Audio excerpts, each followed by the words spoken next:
अपनी झोपड़ी में राज करना दूसरों के महलों में गुलामी करने से कई गुना ज़्यादा बेहतर होता है।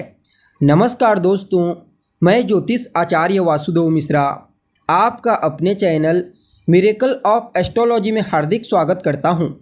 दोस्तों, आज का यह ज्योतिष का कार्यक्रम आप लोगों के लिए यानी कि मेष राशि के जातकों के लिए बेहद ही ज़्यादा खास और विशेष कार्यक्रम साबित होने वाला है। आज हम बात करेंगे आपके वीकली प्रेडिक्शन के बारे में, आपके साप्ताहिक राशिफल के बारे में। जी हाँ, हर बार की तरह इस बार भी मैं आपको बताऊंगा कि कैसा रहेगा आपके जीवन काल का 22 अप्रैल से लेकर 28 अप्रैल के मध्य का संपूर्ण सप्ताह का हाल, जिसमें ग्रहों की गोचरीय स्थिति और चंद्रमा की स्थिति के आधार पर मैं आपको आपका साप्ताहिक राशिफल बताने जा रहा हूँ। जी हाँ, जानने का प्रयास करेंगे यह सप्ताह आपके जीवन में क्या कुछ बड़ा बदलाव करने आया है। इस सप्ताह कौन कौन सी बड़ी खुशखबरी आपको मिलने वाली है, किन किन क्षेत्रों से लाभ के अवसर प्राप्त होंगे, तो वहीं कौन कौन सी सावधानी आपको बरतनी है।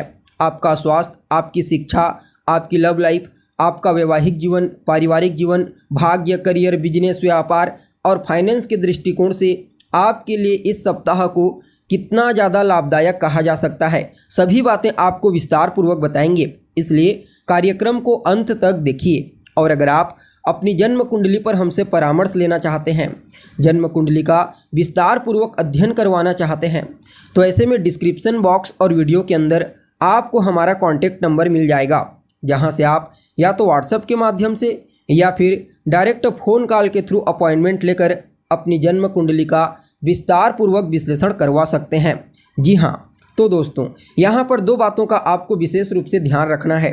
पहला कि मैं आपको यह जो राशिफल बता रहा हूँ, यह आपकी चंद्र राशि के आधार पर आपको बता रहा हूँ। अगर आपको अपनी चंद्र राशि मालूम नहीं है तो आप इसे अपनी प्रचलित नाम राशि के आधार पर समझने का प्रयास कीजिए। और दूसरा, यह जो साप्ताहिक राशिफल होता है ना दोस्तों, यह पूर्ण रूप से चंद्रमा के गोचर पर ही आधारित होता है, क्योंकि ज्योतिष शास्त्र में चंद्रमा को हमारे मन पर अधिकार दिया गया है। जिस प्रकार चंद्रमा हर 2.25 दिन में अपना राशि परिवर्तन करते हैं, ठीक उसी प्रकार हमारा मन भी है, यह हर समय बदलता रहता है। इसलिए हमारे दैनिक जीवन में जो कुछ भी घटनाएं घटित होती है, वह सब के सब चंद्रमा के कारण ही होता है। इसलिए वीकली प्रेडिक्शन के दरमियान चंद्रमा की स्थिति का, गोचरीय स्थिति का ज्ञान होना बेहद आवश्यक है। तो ऐसे में अगर इस सप्ताह के लिए चंद्रमा की गोचरीय स्थिति के बारे में बात की जाए, तो सप्ताह के शुरुआत में यानी कि 22 अप्रैल को चंद्रमा अपनी शत्रु राशि कन्या राशि में गोचर करते हुए केतु से पीड़ित होंगे, जिसके चलते कुछ मामलों में आपको सावधानी बरतनी है। हालांकि 23, 24 और 25 अप्रैल को चंद्रमा तुला राशि में बलवान अवस्था में गोचर करेंगे। क्योंकि पहले तो पूर्णिमा के आसपास के होंगे और ऊपर से देवगुरु बृहस्पति की दृष्टि से दृष्ट होकर गज केसरी नाम का राजयोग बनाएंगे। हालांकि 26 और 27 तारीख को पुनः एक बार आपको सावधान होने की आवश्यकता है, क्योंकि इन 2 दिनों में चंद्रमा अपनी नीच राशि में गोचर करेंगे। लेकिन सप्ताह का जो अंतिम पड़ाव होगा यानी कि 28 अप्रैल का दिन, वह बड़ा ही श्रेष्ठ होगा, क्योंकि चंद्रमा इस दिन अपने मित्र राशि धनु राशि में गोचर करेंगे। ऊपर से देवगुरु बृहस्पति की दृष्टि से दृष्ट होंगे। फलतः यह दिन आपके लिए बड़ा ही अद्भुत रहने वाला है। यानी कि कुल मिलाकर के देखा जाए तो शुरू का जो पहला दिन 22 तारीख और मध्य का दूसरा पड़ाव यानी कि 26 और 27 तारीख, इन 3 दिनों में चंद्रमा थोड़े कमज़ोर होंगे। बाकी 4 दिन आपको बड़ा ही अद्भुत और बेहतर परिणाम प्रदान करने का प्रयास करेंगे। जी हाँ, अब देखा जाए तो सप्ताह के शुरुआत में यानी कि 22 अप्रैल को चंद्रमा आपकी राशि से षष्ठ भाव में गोचर करेंगे। यहाँ पर केतु के साथ ग्रहण योग बनाकर फलतः कुछ मामलों में आपको सावधानी बरतने की आवश्यकता है। पहले तो स्वास्थ्य के दृष्टिकोण से यह समय ठीक नहीं है, इसलिए अपने खान पान, अपने रहन सहन का आपको विशेष रूप से ध्यान रखने की आवश्यकता है। इस समय आपके गुप्त शत्रु आपको परेशान कर सकते हैं, इसलिए अपने गुप्त शत्रुओं से भी आपको सावधान रहना है। और अगर किसी भी प्रकार से आप कोई कंपटीशन एग्जाम, प्रतियोगी परीक्षा की तैयारी कर रहे हैं, तो वहाँ पर भी आपको हार्ड वर्क करने की आवश्यकता है। हालांकि यह समय आपको काफ़ी हद तक कोर्ट कचहरी के मामलों से बाहर निकालेगा और विदेश जाने के लिए प्रबल योग बनाएगा। जी हाँ, अगर आप लंबे समय से विदेश जाने के लिए प्रयत्नशील हैं तो आपके लिए विदेश जाने का अवसर आपको प्राप्त हो सकता है। यहाँ पर षष्ठ भाव में गोचर करते हुए चंद्रमा कहीं ना कहीं थोड़ा सा आपको मानसिक रूप से चिंतित भी कर सकते हैं। किसी बात को लेकर के आपके मन में दुख या फिर संताप की भावना देखने को मिलेगी। हालांकि यहाँ पर सप्ताह के मध्य पड़ाव में यानी कि 23, 24 और 25 अप्रैल को चंद्रमा आपकी राशि से सप्तम भाव में गोचर करेंगे।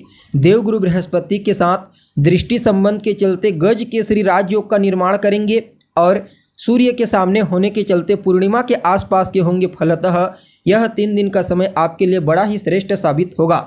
सबसे पहले तो आपके वैवाहिक जीवन में अनुकूलता आएगी। जीवन साथी के साथ आपके रिश्ते बेहतर होंगे। जीवन साथी का सहयोग आपको पूर्ण रूप से प्राप्त होने वाला है। जीवन साथी की मदद से आपका कोई बड़ा पेंडिंग पड़ा हुआ कार्य पूरा हो सकता है, जिससे आपके मन में प्रसन्नता की भावना देखने को मिलेगी। जी हाँ, और यह समय अपने लाइफ पार्टनर के साथ मिलकर कोई नया काम धंधा शुरू करने के लिए भी बड़ा ही श्रेष्ठ कहा जा सकता है। अगर आप एक व्यापारी हैं, चाहे आप स्वतंत्र रूप से व्यापार करते हैं या फिर पार्टनरशिप में व्यापार करते हैं, समझ लीजिए आपको अपने व्यापार को विस्तारिता प्रदान करने का मौका मिलेगा। जी हाँ, यह समय व्यापार के क्षेत्र में आपको बड़ा लाभ प्रदान करने वाला है। खास करके पार्टनरशिप में अगर आप बिजनेस व्यापार करते हैं तो समझ लीजिए वहाँ पर आपको विशेष सफलता की प्राप्ति होगी। सामाजिक क्षेत्र में आपके मान सम्मान, पद प्रतिष्ठा और प्रसिद्धि में वृद्धि होने वाली है। यह समय आपके व्यक्तित्व, आपकी वाणी को बड़ा ही प्रभावशाली बना देगा।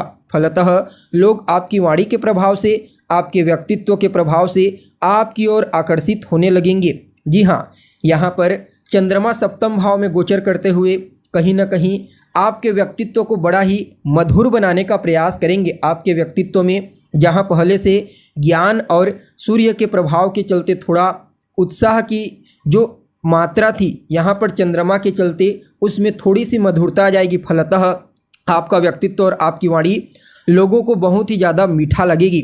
जी हाँ, लेकिन यहाँ पर आपको थोड़ा सा 26 और 27 तारीख को सावधान रहने की आवश्यकता है। इस दिन चंद्रमा आपकी राशि से अष्टम भाव में अपनी नीच राशि में गोचर करेंगे और अभी वर्तमान समय में आपके ऊपर शनि की ढैया भी एक्टिव है, तो थोड़ा सा अपने स्वास्थ्य का आपको ध्यान रखना है, अपने लाइफ पार्टनर के स्वास्थ्य का ध्यान रखना है।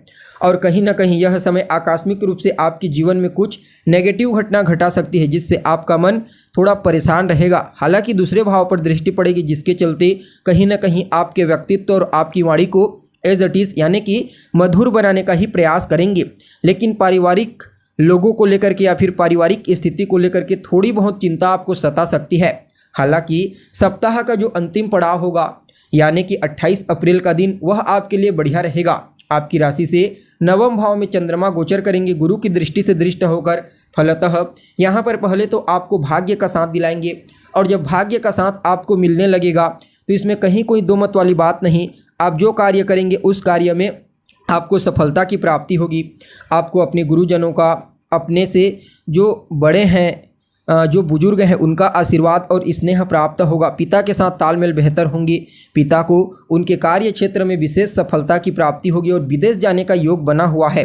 चाहे आप पढ़ाई लिखाई करने के लिए जाना चाहते हैं या फिर बिजनेस व्यापार, और छोटे भाई बहनों के साथ भी काफ़ी हद तक तालमेल बेहतर होंगे। जो जातक मीडिया के क्षेत्र में कार्य करते हैं या फिर बैंकिंग सेक्टर में या फिर मैनेजमेंट के फील्ड में कार्य करते हैं, उन सभी लोगों के लिए यह दिन बहुत ही बेहतर साबित होने वाला है। जी हाँ, यानी कि कुल मिलाकर के यह सप्ताह आपके लिए बहुत ही बढ़िया रहेगा। बस बीच के 3 दिन को छोड़ करके बाकी इस सप्ताह के प्रभाव को और बेहतर बनाने के लिए आप रोजाना शिव चालीसा का पाठ कीजिए और सोमवार के दिन भगवान शिव के मंदिर में जाकर उनका जलाभिषेक कीजिए। यह सप्ताह आपके लिए बड़ा ही श्रेष्ठ साबित होगा।